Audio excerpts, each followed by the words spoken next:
जय माता की। बड़ों को प्रणाम, छोटों को स्नेह। आप सबको लोहड़ी और पोंगल यानी कि मकर संक्रांति की खूब खूब मुबारक हो। आज मैं पहले ज्योतिष के रूप में बताऊंगी कि इस दिन मकर संक्रांति 14 जनवरी को नहीं है। इस दिन मकर संक्रांति 15 जनवरी 2024 को है। 2:54 पे सूर्य देव धनु राशि को छोड़कर मकर राशि में प्रवेश कर रहे हैं। इसका क्या लॉजिक है कि बहुत सालों से 14 जनवरी को हम मना रहे हैं, तो अब ये 15 जनवरी को कैसे आई?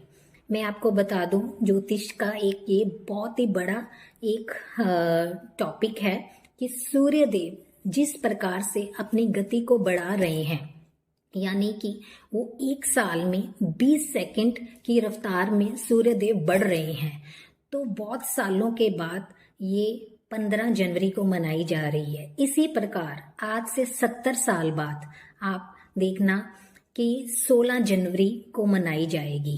ये 20-20 सेकंड का जो हम कैलकुलेट करें तो ये आगे की रफ्तार बढ़ी जाएगी। एनीवेज, आज मैं बताती हूँ कि मकर संक्रांति क्यों मनाई जाती है।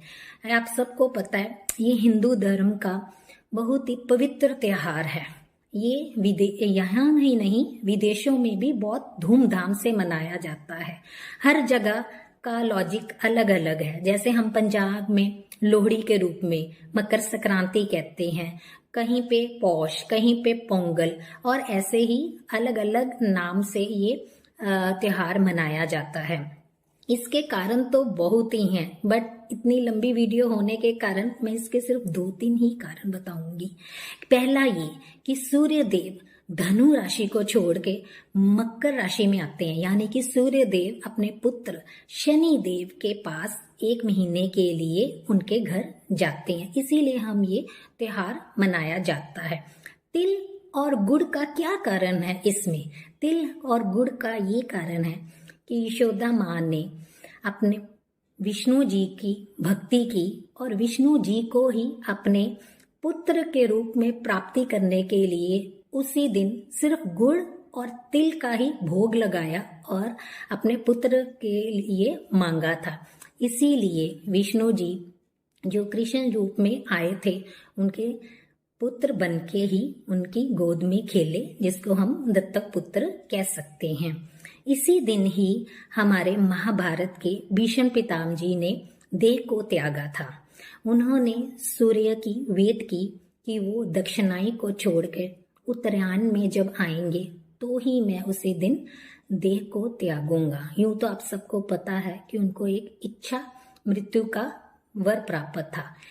कहते हैं इस दिन जो व्यक्ति अपना देह त्यागता है, यानी कि जिसकी मृत्यु हो जाती है, वो देवलोक को प्राप्त होता है और उसको मोक्ष प्राप्त हो जाता है। इसी कारण से उन्होंने अपना देह त्यागा था और जिसकी उन्होंने 58 डेज वेट की थी।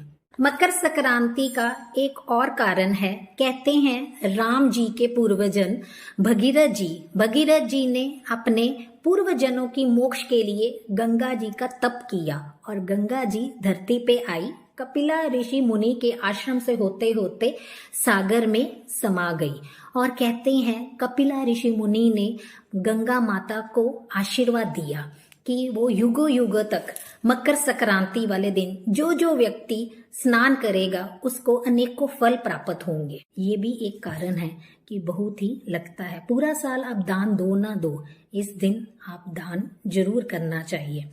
कहते हैं कि महाभारत काल में अर्जुन जी ने अपने सारे ही द्वार खोल दिए थे दान के लिए और उन्होंने अनेकों गरीबों को, अनेकों नीडी पीपल को दान दिया था।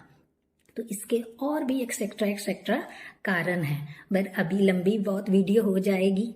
सो तिल और गुड़ का, जैसे मैंने बताया कि इसका बहुत ही बड़ा है, तो तिल का दान और खाने से ये एक त्योहार बहुत खूब और आनंद से मनाया जाता है।